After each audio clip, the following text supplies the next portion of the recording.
এরপরে আবার 1446 হিজরি শুরু হবে মুহররম মাস দিয়ে। তাহলে আমরা বিগত 1 বছর আগে মুহররমের খুতবায় আমরা শুনেছি আরবি বছর শুরু হয় কিন্তু মুহররম মাস দিয়ে, কি মাস দিয়ে? আর ইংরেজি মাস শুরু হয় কি দিয়া? জানুয়ারি দিয়ে। বাংলা মাস শুরু হয় কি দিয়া? বৈশাখ দিয়ে। কি পয়লা বৈশাখ পালন করে না? তাহলে পয়লা বৈশাখও পালন করে, আবার 31st নাইটে পালন করে। 31st নাইট পালন যেদিন করে সেই দিন উদ্দেশ্য কি রাত 12টা বাজে তারা আনন্দ উল্লাস করে এবং বিভিন্ন রকম বাজি ফুটাই নতুন বছরকে স্বাগত জানায়। নতুন বছরকে কি জানায়? স্বাগত জানায়। ঠিক তেমনি ভাবে আরবি 12টা মাসের মধ্যে মাস শুরু হয় মুহররম দিয়া আর শেষ হয় জিলহজ মাস দিয়া। তো সেই হিসেবে জিলহজ মাসের আজকে 28 তারিখ, তার মানে হলো এই বছরের এইটা শেষ জুমা আর 2 দিন আছে বছরের মাত্র। এজন্য আমরা আজকে যে জুমাতে আছি এই জুমা কিন্তু এই বছরের শেষ জুমা। আল্লাহ তাআলা আমাদেরকে বছরের শেষ জুমার জন্য, জিলহজ মাসের শেষ জুমার জন্য কবুল করেছেন। এই জন্য সকল বলি আলহামদুলিল্লাহ। এবং সালাত ও সালাম বিশ্ব মানবতার মুক্তির দূত সরদারে দো আলম সাইয়্যিদনা রাসূলুল্লাহ সকলে বলি সাল্লাল্লাহু আলাইহি ওয়াসাল্লামের প্রতি। প্রিয় ভাইরা, আজকে আমরা আলোচনা করার জন্য যে আলোচনা আমরা নিয়েছি তা হলো সুন্নত, জামাত এবং ফিরকা। সুন্নত তো আমরা সবাই এই শব্দের সাথে পরিচিত, কিন্তু আসলে এটার অর্থ কি এটা আমরা কিন্তু জানি না। আমরা মনে করি যে জুমার নামাজের আগে 4 রাকাত সুন্নত পড়েছি, এটা সুন্নত, এরপর আবার জুমার নামাজের পরে 4 রাকাত পড়বো, এটা সুন্নত। আমরা এটাই মনে করি, কিন্তু আসলে সুন্নত বলতে কি বোঝায়? সুন্নত শব্দের আবিধানিক অর্থ হচ্ছে আকৃতি, একবারে পদাঙ্ক অনুসরণ করা। কিন্তু ইসতিলাহে সুন্নত বলা হয় রাসূলুল্লাহ সাল্লাল্লাহু আলাইহি ওয়াসাল্লাম এবং সাহাবায়ে কেরামের হুবহু অনুসরণ করাকে সুন্নত বলা হয়। রাসূল সাল্লাল্লাহু আলাইহি ওয়াসাল্লাম এবং সাহাবায়ে কেরামের হুবহু অনুসরণ করাকে কি বলা হয়? সুন্নত বলা হয়। তাহলে এই সুন্নত আমরা যেটা মনে করি যে নামাজের আগে 4 রাকাত সুন্নত, পরে 4 রাকাত সুন্নত, বিষয়টা এরকম না। রাসূলুল্লাহ সাল্লাল্লাহু আলাইহি ওয়াসাল্লামের কথা, কর্ম, সমর্থন, অনুমোদন এবং সাহাবায়ে কেরামের সুন্নত কর্মকে মূলত সুন্নত বলা হয়। তাহলে শুধুমাত্র রাসূলুল্লাহ সাল্লাল্লাহু আলাইহি ওয়াসাল্লামের কথা, কর্ম, কাজ নয় শুধু, বরং রাসূলুল্লাহ সাল্লাল্লাহু আলাইহি ওয়াসাল্লামের সাহাবায়ে কেরামও যা করেছেন, যা বলেছেন, তাদের মধ্যে যে বিষয় ইজমা হয়েছে ওই বিষয়ে অনুসরণ করার নাম সুন্নাত। তাহলে বাংলা কথায় আমরা বুঝবো যে সুন্নাত মানে রাসূলুল্লাহ সাল্লাল্লাহু আলাইহি ওয়াসাল্লামের কথা, রাসূলুল্লাহ সাল্লাল্লাহু আলাইহি ওয়াসাল্লামের কাজ, রাসূলুল্লাহ সাল্লাল্লাহু আলাইহি ওয়াসাল্লামের অনুমোদন, সমর্থন, এই সবগুলোর সমষ্টিগত বলা হয় সুন্নাত। এবং সাহাবায়ে কেরামের সুন্নতকেও সুন্নত বলা হয়। সাহাবায়ে কেরাম রাসূলুল্লাহ সাল্লাল্লাহু আলাইহি ওয়াসাল্লামের ইন্তেকালের পরে যেই বিষয়ের উপর ইজমা করেছেন, যেই বিষয়ে সাহাবায়ে কেরাম অনেকে একমত হয়েছেন, ওই বিষয় আমাদের জন্য সুন্নত, সেটা আমাদের জন্য শরীয়ত। কিন্তু আমরা বর্তমানে সুন্নত বাদ দিয়ে, রাসূলুল্লাহর অনুসরণ বাদ দিয়ে, সাহাবায়ে কেরামের অনুসরণ বাদ দিয়ে আমরা কিন্তু ভিন্ন তৃতীয় নম্বর লাইনে, তৃতীয় নম্বর রাস্তায় আমরা চলতেছি। আমরা এখন বলি আমার পীর কি বলছে, আমার পীর কি ইবাদত দিছে, কি জিকির দিছে, কি আমল দিছে, আমরা সেটা করি। আমরা বলি আমাদের আকাবির কি দিছে, আমরা আমাদের আকাবির থেকে কি পাইছি, আকাবিররা কেমন ভাবে চলছে, আকাবিররা কি করেছে, আমরা সেগুলো আমল করছি। কিন্তু আমি আমার কথার মধ্যে একবারও বলি না রাসূলুল্লাহ সাল্লাল্লাহু আলাইহি ওয়াসাল্লাম বলেছেন, আমি আমার কথার মধ্যে একবারও বলি না রাসূলুল্লাহ সাল্লাল্লাহু আলাইহি ওয়াসাল্লাম এই কাজ এভাবে করেছেন, বরং আমি বলি আমার পীর আমাকে এভাবে শিখিয়েছে, আমার আকাবির এইভাবে চলছে, আমার আকাবির থেকে আমরা এইভাবে শিখছি, দুনিয়ার সমস্ত আকাবিররা এইভাবে চলছে, তুমি নতুন কথা বলো কেন? কি বলেন, ঠিক কিনা?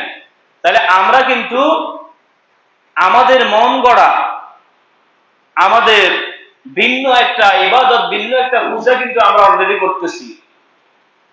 কিন্তু শরীয়তের সুন্নাত, শরীয়তের বিধান, শরীয়তের আমলগুলো করতে হবে কিন্তু রাসূলুল্লাহ এবং সাহাবা ইকরামের অনুসরণে অনুকরণে, তাহলে সেটা ইবাদত বলে গণ্য হবে। আর যদি সেরকম না করে তৃতীয় কোনো মানুষ, তৃতীয় কোনো পাওয়ার তার আমরা অনুসরণ করি, ইবাদত করি, পূজা করি, তাহলে সেটা আল্লাহর কাছে ইবাদত বলে গণ্য হবে না, প্রিয় ভাইরা। এরপরে আমরা আরেকটা শব্দের সাথে পরিচয়, জামাত। জামাত বলতে বাংলাদেশের জামাত ইসলাম নয়, জামাত বলতে বাংলাদেশে আমরা যে নামাজের জামাত করি সেই নামাজের জামাতও নয়। জামাত বলতে রাসূলুল্লাহ সাল্লাল্লাহু আলাইহি ওয়াসাল্লাম এবং কোরআনে কারিমে জামাত বলতে যেটা বলছে সেটা হচ্ছে ঐক্য বা ইউনিটি। মুসলিম উম্মাহ সারা বিশ্বে একতা হয়ে চলা, মুসলিম উম্মাহ সারা বিশ্বে জমাতবদ্ধ হয়ে চলা, এটাই মূলত কিন্তু জামাত। এখন আমরা জামাত বলতে আমাদের দেশে জামাত ইসলাম বুঝি আমরা, যে সাও হুজুরের মসজিদের মধ্যে জামাত ইসলামের কথা। আসলে হুজুর কি কইছে? যে ইউনিটি, যে একতা, জামাতবদ্ধ হয়ে মুসলিম উম্মাহকে সারা ওয়ার্ল্ডে চলা, ওই জামাতের কথা বলছে, জামাত ইসলামের কথা বলে নাই। এবং নামাজের মধ্যে আমরা যে জামাত করি, নামাজ পড়ি, সেই জামাতের কথা এখানে বলছে না। ধরেন এই মসজিদের মধ্যে আমরা 100 জন লোক আছি, এই 100 জন লোকের, এই মসজিদের ভিতরে এই 100 জন লোককে বলা হয় একটা জামাত। একটা কি? একটা জামাত। আমাদের তাবলীগের মধ্যে একটা জামাত যায় না?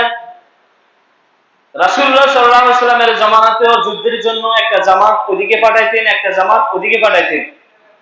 এটা হচ্ছে একটা জামাত, দলবদ্ধ হওয়া। এই জামাত শব্দের সাথে আমরা পরিচিত আছি, কিন্তু জামাত শব্দের অর্থ কিন্তু একতা, দলবদ্ধ হওয়া, ঐক্যপন্থী, যাদেরকে বলা হয় ঐক্যপন্থী। এই জামাতের ব্যাপারে, দলবদ্ধ হয়ে চলার ব্যাপারে, একতা হওয়ার ব্যাপারে, ঐক্য করার ব্যাপারে মুসলিম উম্মাহকে আল্লাহ তাআলা সূরা আলে ইমরানের মধ্যে বলে, যে আয়াত আমি তেলাওয়াত করেছি, ওয়াতাসিমু বিহাবিলিল্লাহি জামিআন ওয়া লা তাফাররাকু। রব্বুল আলামিন ডাক দিয়ে বললেন, আল্লাহর রশিকে, আল্লাহর হাবলিলকে, আল্লাহর রজ্জুকে তোমরা দৃঢ়ভাবে আঁকড়ে ধরো।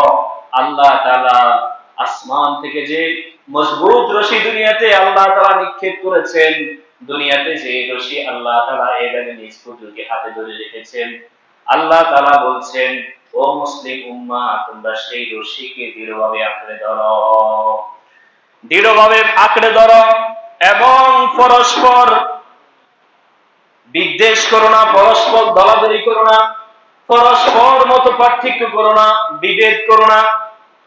তোমরা আল্লাহ তাআলার দেওয়া এই মজবুত রশিকে মজবুতির সাথে, দৃঢ়তার সাথে, মজবুতির সাথে আঁকড়ে ধরো। আর খবরদার তোমরা দলাদলি করবা না, মত পার্থক্য করবা না। তোমরা ভিন্ন ভিন্ন দলে বিভক্ত হইও না। ভিন্ন ভিন্ন দলে বিভক্ত হইলে আজকে মাইর খাইছে এই দল, কালকে মাইর খাইবে আরেক দল, ঠিক কিনা? আমার ভাইরা, আজকে দুঃখজনক আমাদের দেশে আজকে মুসলমান মাইর খায় কেন? মুসলমান আজকে বিজাতিদের হাতে মাইর খায়, এমনকি তাদের নিজের বাসস্থান, নিজের এরকম জন্মভূমি, মাতৃভূমিতেও তারা মাইর খায়। একমাত্র কারণ হলো মুসলমানের ভিতরে ঐক্য না থাকার কারণে, মুসলমানের ভিতরে দলবদ্ধ হওয়ার কারণে, দলাদলি করার কারণে। এজন্য বিজাতিরা বলে, তাদের মধ্যে যদি দ্বন্দ্ব দিয়ে দেওয়া হয়, তাদের মধ্যে যদি দলভুক্ত করা হয়, এরকম বিভিন্ন দলে, ভিন্ন ভিন্ন দলে যদি বিভক্ত করে দেওয়া হয়, এরপরে আমরা একদল একদল করে মারা আমাদের জন্য সহজ হয়ে যাবে। এজন্য তারা আমাদের মধ্যে এরকম ভেজাল লাগিয়ে মুসলমানের ভিতরে মত পার্থক্য, ইখতিলাফি মাসালাগুলা আলোচনা করে তারা এরকম মুসলমানের মধ্যে দ্বন্দ্ব লাগায়, তারা এরকম দলভুক্ত করে দিয়া একদল একদল করে সবাইকে কিন্তু মাই খাওয়া দিছে। তাই আল্লাহ তাআলা এই আয়াতে আমরা বুঝছি, আল্লাহ তাআলা বলছে তোমরা আল্লাহ তাআলার রশিকে মজবুতের সাথে ধরো আর খবরদার দলাদলি করো না। এই খবরদার দলাদলি করো না, এই কথার দ্বারা আল্লাহ তাআলা বুঝাইতে চাইলেন যে মুসলিম উম্মার মধ্যে ঐক্য রাখা এটা ফরজ একটা ইবাদত। ফরজ একটা কি? কারণ আল্লাহ তাআলা এখানে আদেশ করছে তোমরা দলভুক্ত হইও না, দলাদলি করিও না, এটা আল্লাহ তাআলার একটা আদেশ। এজন্য মুসলিম উম্মার মধ্যে জামাতবদ্ধ হওয়া, ইজতিমা রাখা এটা মুসলমানদের জন্য ফরজ। তার মানে বাংলা কথায় মুসলমানদের জন্য ঐক্য ফরজ। মুসলমানদের জন্য কি? ঐক্য ফরজ। আপনি আলেম বলেন, আওয়াম নাস বলেন, সাধারণ মানুষ বলেন, সমস্ত মুসলিম ব্যানারের মধ্যে যারা চলে, মুসলিম পরিচয় দিয়ে যারা চলে, প্রত্যেক মুসলমানদেরকে একতাবদ্ধ হওয়া, এক দলে চলে আসা এটা আমাদের জন্য ফরজ। কিন্তু আমরা কি করছি? আমরা আজকে ঐক্য করছি ঠিকই, আমরা আমাদের ব্যানারের ভিতরে ঐক্য করি, আমরা আমাদের সাইনবোর্ডের ভিতরে ঐক্য করি।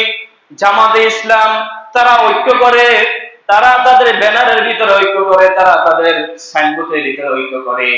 অর্থাৎ জামাতে ইসলাম যত মানুষ বাংলাদেশে আছে বা পৃথিবীতে আছে তারা সবাই কিন্তু এক, তারা সবাই এক হইয়া বলে সর্বনাই কিন্তু পদভ্রষ্ট দল।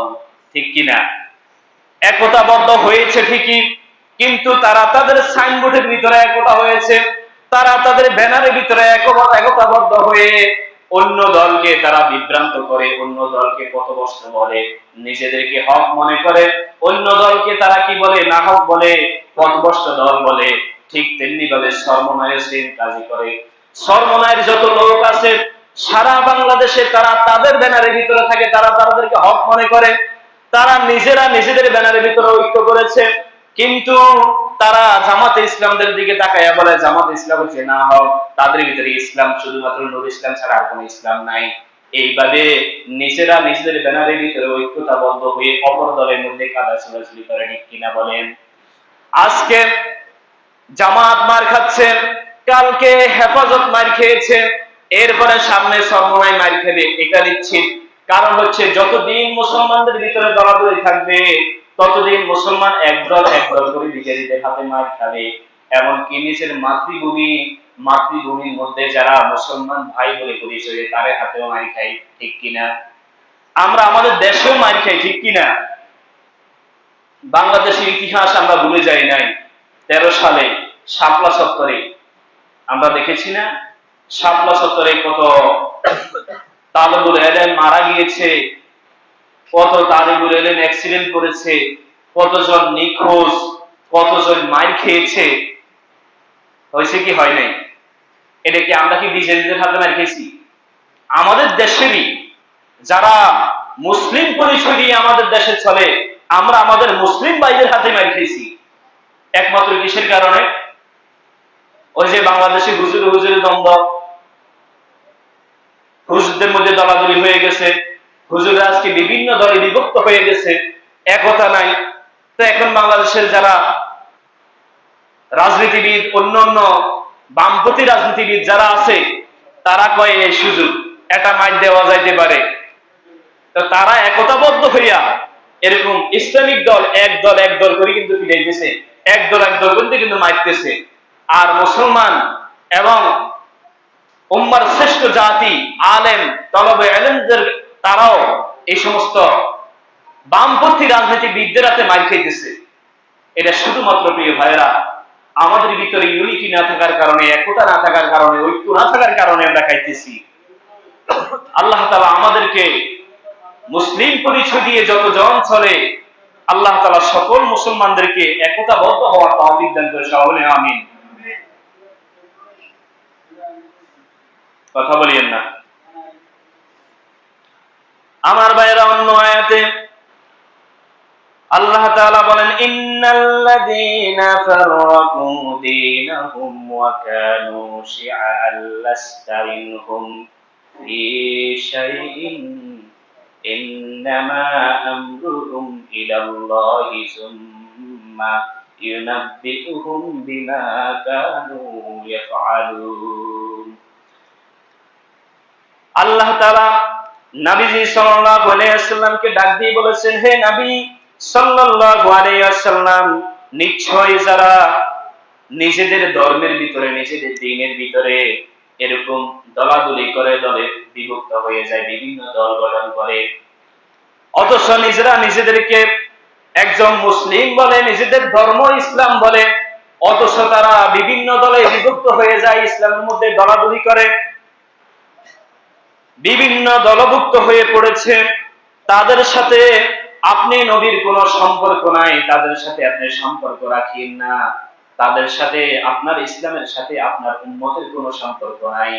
তারা নিজেদেরকে মুসলমান বলা সত্ত্বেও বিভিন্ন দলে মুক্ত হয়ে গেছে, বিভিন্ন দলাদলি করতেছে। অতএব আপনি তাদেরকে উম্মত বলে পরিচয় দিয়েন না, ইসলামে তাদের কোনো অংশ নাই, আপনার তাদের প্রতি আপনার কোনো জিম্মাদারি নাই, তাদের বিষয়ে আপনি আল্লাহ তাআলার উপরে ছেড়ে দেন, আল্লাহ তাআলা তাদের বিষয়ে সিদ্ধান্ত নিলেন, নিশ্চয় আল্লাহ তাআলা সব বিষয়ে অবগত আছে। কত বড় ভয়ঙ্কর কথা আমার ভাইয়েরা, যে সমস্ত মানুষ ইসলামের পরিচয় দিয়ে, মুসলিম পরিচয় দিয়ে ইসলামটাকে বিভিন্ন দলে বিভক্ত করেছে, বিভিন্ন দলে বিভেদ করেছে, আল্লাহ তাআলা মুহাম্মদ সাল্লাল্লাহু আলাইহি ওয়াসাল্লামকে বলেছে আপনি তাদেরকে পরিচয় দিন না, তাদের সাথে আপনার কোনো সম্পর্ক নাই, তাদের ব্যাপারে আল্লাহর উপরে ছেড়ে দেন, আল্লাহ তাআলা তাদের ব্যাপারে সিদ্ধান্ত নিবে, অতঃপর তারা বিভিন্ন দলের ঘুরপাক খাইতে থাকুক, আপনি তাদের ব্যাপারে চিন্তিত হইেন না, আপনি তাদের ব্যাপারে পেরেশান হইেন না, তারা বিভিন্ন দলে বিভক্ত হয়ে গেছে, তাদেরকে আপনি ছেড়ে দেন। এই জন্য আমার ভাইয়েরা, মুসলিম উম্মার ভিতরে ঐক্য করা ফরজ।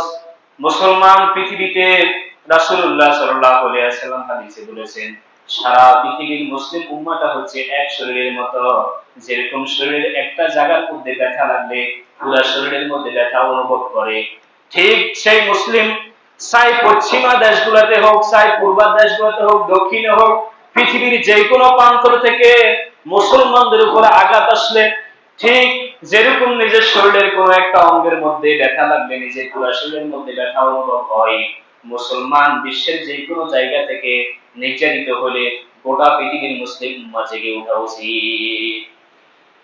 আমার আপনার শরীরের মধ্যে কোনো জায়গায় যদি ব্যথা হয়, ওই ব্যথা সারার জন্য আমি আপনার ডাক্তারের কাছে যাই, ওঝার কাছে যাই, খনারের কাছে যাই, ঠিক তেমনি ভাবে মুসলিম উম্মাহ পৃথিবীর যে কোনো জায়গা থেকে নির্যাতিত হলে ওই মুসলিম উম্মাহকে সেই নির্যাতন থেকে বাঁচাবার জন্য, রক্ষা করবার জন্য আমাকে আপনাকে প্রত্যেকটা জায়গা থেকে পদক্ষেপ নিতে হবে, ঠিক কিনা বলেন?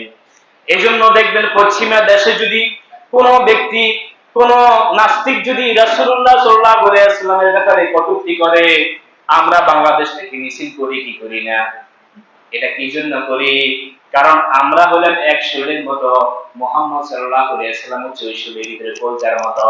এজন্য মুহাম্মদ সাল্লাল্লাহু আলাইহি ওয়াসাল্লামের বিশ্বের যে কোনো জায়গা থেকে মুহাম্মদ সাল্লাল্লাহু আলাইহি ওয়াসাল্লামের ব্যাপারে কটূক্তি করলে আমরা বিশ্বের যে কোনো স্থান থেকে জেগে উঠি, আমাদের ব্যথা লাগে। কারণ মুসলমানদের ঈমান মুসলমানদের কলিজা, মুসলমানদের কলিজাই মুসলমানদের ঈমান, আর মুসলমানদের ঈমান হচ্ছে মুহাম্মদ সাল্লাল্লাহু আলাইহি ওয়াসাল্লাম। আপনি যদি মুহাম্মদ সাল্লাল্লাহু আলাইহি ওয়াসাল্লামকে বাদ দেন, কোরআন বলতে কিছু থাকবে না, ইসলাম বলতে কিছু থাকবে না, রব বলতে কোনো কিছু মানুষ চিনবে না। মুহাম্মদ সাল্লাল্লাহু আলাইহি ওয়াসাল্লামই কিন্তু এই উম্মার জন্য, এই উম্মার সমস্ত দিক নিদর্শনের জন্য প্রধান হচ্ছে কে? মুহাম্মদ সাল্লাল্লাহু আলাইহি ওয়াসাল্লাম। মুহাম্মদ সাল্লাল্লাহু আলাইহি ওয়াসাল্লাম জন্ম না হতেন, পৃথিবীতে না আসতেন, কোরআন নামে 30 পারা কোরআন আমরা পাইতাম না। এজন্য মুহাম্মদ সাল্লাল্লাহু আলাইহি ওয়াসাল্লাম আমার কলিজায় যদি আমার ঈমান হয়, তাহলে মুহাম্মদ সাল্লাল্লাহু আলাইহি ওয়াসাল্লাম আমার কলিজায়। এইজন্য এই কলিজাতে যখন আঘাত লাগে পুরো শরীরে কিন্তু জেগে উঠতে হবে প্রিয় ভাইরা।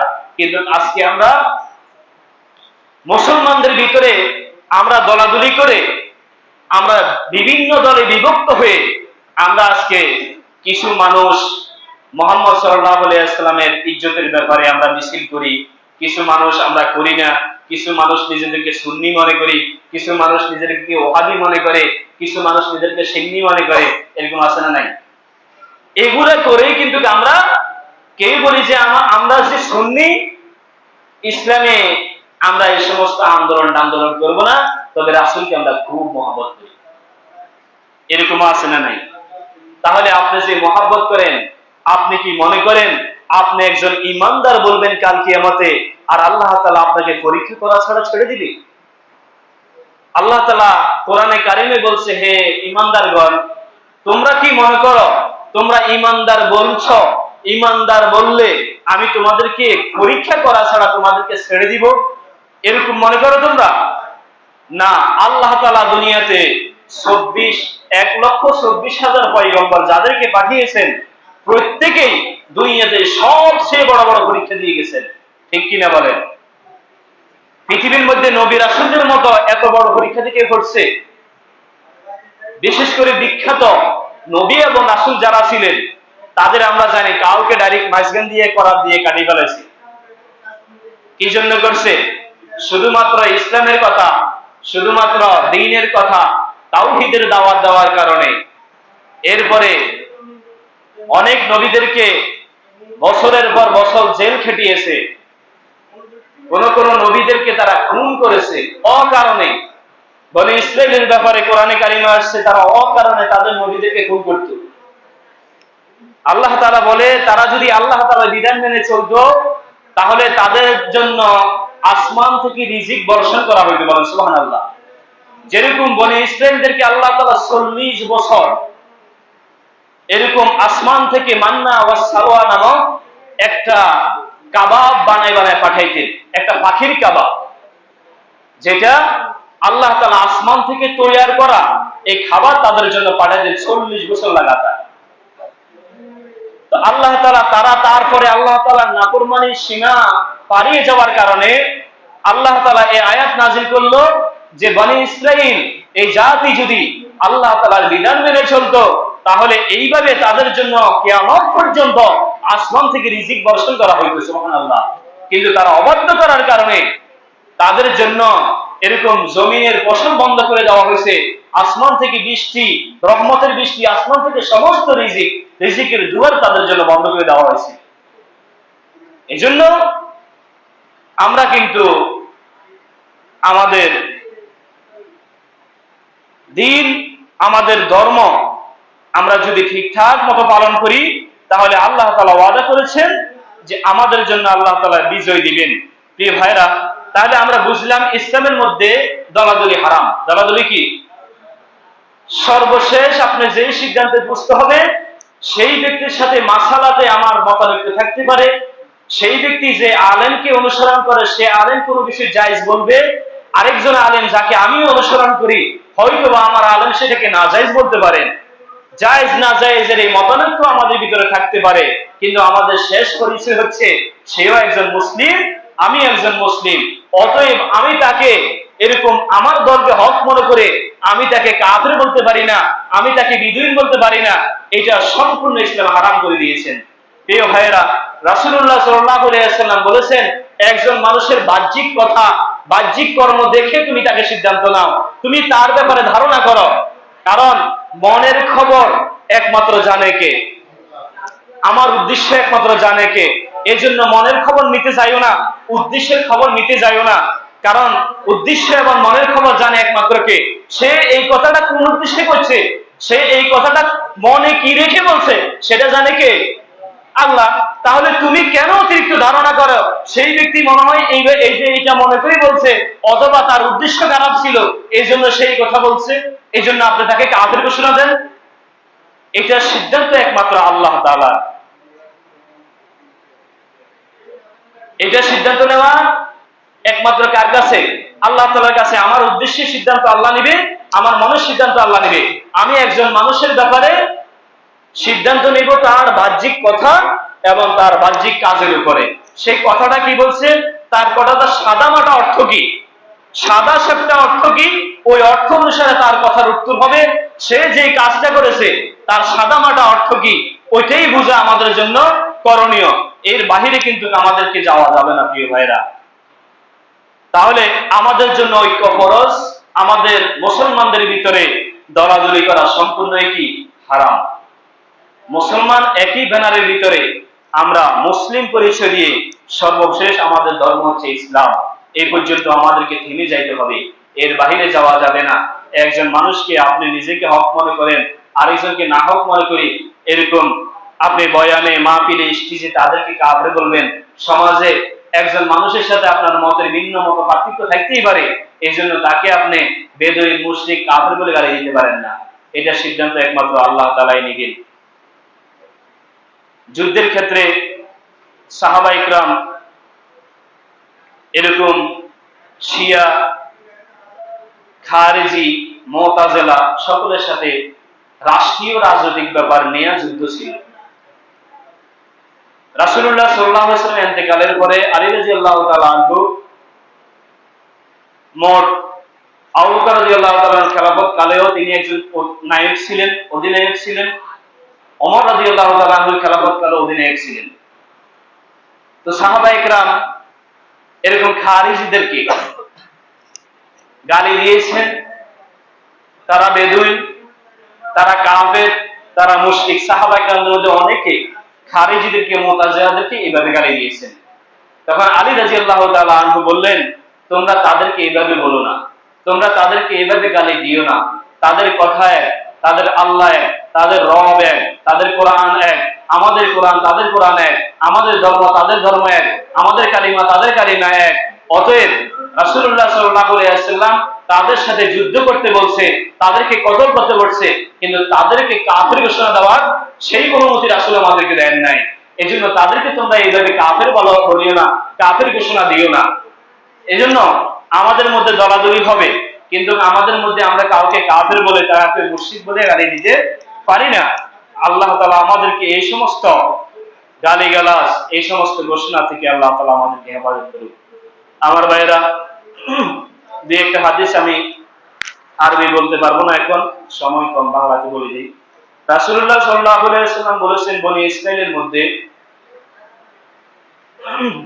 দুইটা বর্ণনা আছে। বনি ইসরাইলের মধ্যে তারা ৭২ দলে বিভক্ত হয়েছে। আবার এক হাদিসে আছে তারা ৭১ দলে বিভক্ত হয়েছে। কিন্তু আমার উম্মতের মধ্যে আমার ইন্তেকালের পরে তোমরা সামনে দেখবা যে আমার উম্মত ৭৩ দলে বিভক্ত হবে। রাসূলুল্লাহ সাল্লাল্লাহু আলাইহি ওয়াসাল্লাম বলছেন তাদের সবগুলা দলে হবে জাহান্নামী। নাউজুবিল্লাহ। সবগুলা দলে হবে জাহান্নামী, শুধুমাত্র একটা দল হবে জান্নাতি। সাহাবা ইকরাম রাদিয়াল্লাহু আজমাইন আরাসুল ইয়া রাসূলুল্লাহ, যারা জান্নাতি হবে তাদের পরিচয় কি? অলু ওমান হিয়া ইয়া রাসূলুল্লাহ, তারা কারা? যারা জান্নাতে যাবে, যেই দলটা একমাত্র জান্নাতে যাবে, তাদের পরিচয় কি, তারা কারা? তখন রাসূলুল্লাহ সাল্লাল্লাহু আলাইহি ওয়াসাল্লাম বললেন, ক্বালা মান আনা আলাইহি আল ইয়াওমা ওয়া আসহাবিহি, এখন আমি এবং আমার সাহাবা ইকরাম যার উপরে আছি, মানে আমি এবং আমার সাহাবা ইকরাম যে রাস্তাতে আছি, আমি এবং আমার সাহাবা ইকরাম যে রাস্তা সিরাত মুস্তাকিমের উপরে আছি, এই সিরাত মুস্তাকিমের উপরে কিয়ামত পর্যন্ত যে দলটা অটল থাকবে, একমাত্র সেই দলটা হবে জান্নাতি। সুবহানাল্লাহ। তাহলে রাসূল কি বলেছেন? আমি যেই দলের উপরে আছি এবং আমার সাহাবা ইকরাম বর্তমানে যেই দলের অনুসরণ করে, যেই রাস্তার অনুসরণ করে, যে রাস্তায় আছে, সেই রাস্তায় কিয়ামত পর্যন্ত একটা দল থাকবে, আর সেই দলটাই একমাত্র জান্নাতি হবে। কিন্তু এই ৭৩ দল প্রত্যেকে নিজেকে হক মনে করবে, আর এটা কিন্তু কাফের মুশরিক না, এটা কিন্তু মুসলমান নাম দিয়ে যতজন চলবে তাদের ভিতরে ৭৩টা দল হবে। নাউজুবিল্লাহ। আমরা মনে করতে পারি হয়তো কাফের হবে একদল, মুশরিক হবে না। রাসূল বলেন না, এটা মুসলমানদের ভিতরে, তারা নিজেদেরকে মুসলমানের পরিচয় দিবে, কিন্তু মুসলমানদের ভিতরে বিভিন্ন দলে বিভিন্ন সাইনবোর্ড দিয়ে বিভিন্ন ব্যানার টাঙিয়ে তারা এরকম ইসলামের নামে রাজনীতি করবে। রাজনীতি করে তারা ৭৩ দলে বিভক্ত হবে, কিন্তু সিরাতে মুস্তাকিমের উপরে কিয়ামত পর্যন্ত একটা দল তোমরা খুঁজে পাবেই, আর সেটাই হবে জান্নাতি। সুবহানাল্লাহ। এজন্য ইসলামের মধ্যে নিজেকে হক সবাই বলে, নিজেকে হক সবাই বলে। এই ব্যাপারে আল্লাহু আলাম, আল্লাহ ভালো জানেন। কারা হক দল। আল্লাহ তাআলা আমাদেরকে হক দলের অনুসরণ করার তৌফিক দান করুন। আল্লাহ তাআলা আমাদেরকে রাসূলুল্লাহ সাল্লাল্লাহু আলাইহি ওয়াসাল্লামের পরিপূর্ণ সুন্নতের উপর চলার তৌফিক দান করুন। রাসূল সাল্লাল্লাহু আলাইহি ওয়াসাল্লাম যে কাজ করেছেন, রাসূল সাল্লাল্লাহু আলাইহি ওয়াসাল্লাম যে কথা বলেছেন, আল্লাহ তাআলা আমাদেরকে প্রত্যেকটা আমল রাসূলের কর্মের উপর, রাসূলের কথা অনুসরণ করে পুঙ্খানুপুঙ্খানু আদায় করার তৌফিক দান করেন। এই শরীয়তের ভিতরে, আমলের ভিতরে কিন্তু রাসূল যা বলেন নাই, চাই সেটা আকীদার ব্যাপারে হোক, চাই সেটা আমলের ব্যাপারে হোক, আপনি এটার এক চুল পরিমাণও ইসলামের মধ্যে ঢুকানো যাবে না। রাসূল সাল্লাল্লাহু আলাইহি ওয়াসাল্লাম যে জিকির দিয়েছেন, সেই জিকির আমাদেরকে সেইভাবে করতে হবে। আপনি আপনার আকাবিরের নামে, ফিরের নামে একটা জিকির আনি সেখানে বসাই দিবেন, এটা কখনো ইবাদত হতে পারে না। হইতে পারে আপনি সেটাকে জায়েজ বলতে পারেন, কিন্তু রাসূলের সুন্নাত বলতে পারেন না। রাসূলের সুন্নাত পরিচয় দিতে হলে, ইবাদত বলে পরিচয় দিতে হলে রাসূলের তরিকা থাকতে হবে, রাসূলের আমল থাকতে হবে, রাসূলের কথা থাকতে হবে, অন্তত রাসূলের সমর্থন থাকতে হবে। আর রাসূলের সমর্থন থাকলেও যেই কাজ রাসূল জীবনে করে নাই, সেই কাজ যদি আপনি করেন, সেটা হয়তো জায়েজ হয়েছে, কিন্তু রাসূলের সুন্নাত হয় নাই। এজন্য দ্বীনের ভিতরে, আকীদার ভিতরে, আমলের ভিতরে রাসূল সাল্লাল্লাহু আলাইহি ওয়াসাল্লাম যা করেন নাই, তার এক ইঞ্চি, তার এক চুল পরিমাণ ঢুকানোর চেষ্টা করবেন না। এটাই হবে একজন প্রকৃত সুন্নি, একজন প্রকৃত রাসূলের উম্মত হিসেবে আপনি পরিচয় দিতে পারবেন। এজন্য আমাদের প্রত্যেকটা আমল আমাদেরকে রিসার্চ করে, আমাদেরকে গবেষণা করে, বিভিন্ন বড় আলেম থেকে জিজ্ঞাসা করে আমাদেরকে যে কোনো আমল করতে হবে। প্রিয় ভাইরা, বাজার থেকে টমেটো কিনলে আপনি কত সুন্দর টিভি ভালো ভালো টমেটো গুলো আপনি নেন, ফেজ কিনতে গেলে ভালো ভালো ফেজ গুলা দোকানদার মাপি দিলে কয় না তুমি দিও না, আমি বাসি বাসি লই আগে।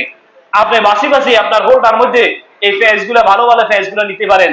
কিন্তু প্রিয় ভাইয়েরা, দুঃখজনক বিষয় হচ্ছে আজকের আমাদের নেক আমল, আজকে আমাদের ধর্ম, আজকে আমাদের দিন টমেটো থেকে সস্তা হয়ে গেছে, আমাদের দিন আমাদের ফেজ থেকে সস্তা হয়ে গেছে।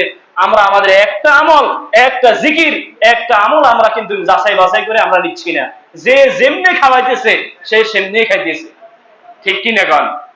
এজন্য আবেগ হওয়া যাবে না। আমাদেরকে প্রত্যেকটা নেক আমলকে ওলামা ইকরামদের থেকে, বড় বড় আলেমদের থেকে জিজ্ঞাসা করে, যাচাই বাছাই করে এই আমলটা ঠিক কিনা, এই জিকিরটা ঠিক কিনা, এই যে আমি 2 রাকাত সুন্নত পড়ি এই নাম দিয়া, এই নামে কোনো সুন্নত আছে কিনা আদৌ, এগুলো আমাদেরকে যাচাই বাছাই করে আমাদেরকে আমল করতে হবে। আল্লাহ তাআলা আমাদেরকে পরিপূর্ণ রাসূলের অনুসারী হওয়ার তৌফিক দান করুন।